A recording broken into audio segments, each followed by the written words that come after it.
Gospel of Antinomianism. Antinomianism is the belief that there are no moral laws God expects Christians to obey. Antinomianism takes a biblical teaching to an unbiblical conclusion. The biblical teaching is that Christians are not required to observe the Old Testament law as a means of salvation. When Jesus Christ died on the cross, he fulfilled the Old Testament law. The unbiblical conclusion is that there is no moral law God expects Christians to obey. The Apostle Paul dealt with the issue of antinomianism. Romans 6:1-2 says, "What shall we say then? Are we to continue in sin that grace may abound?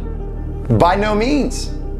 How can we who have died to sin still live in it?" The most frequent attack on the doctrine of salvation by grace alone is that it encourages sin. People may wonder, if I'm saved by grace and all my sins are forgiven, why not sin all I want? That thinking is not the result of true conversion, because true conversion yields a greater desire to obey, not a lesser one.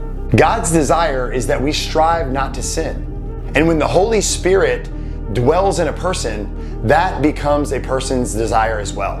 Out of gratitude for God's grace and His forgiveness, we want to please Him. God has given us His infinitely gracious gift in salvation through Jesus.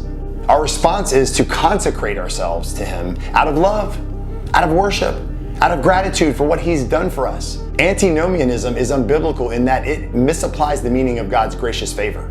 A second reason that antinomianism is unbiblical is that there is a moral law God expects us to obey. 1 John 5:3 tells us, "For this is the love of God, that we keep His commandments, and His commandments are not burdensome." What is this law that God expects us to obey? It's the law of Christ.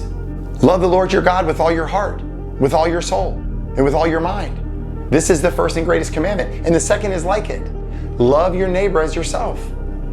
All the law and the prophets hang on these two commandments. No, we are not under the Old Testament law. Yes, we are under the law of Christ. The law of Christ is not an extensive list of legal codes. It is a law of love.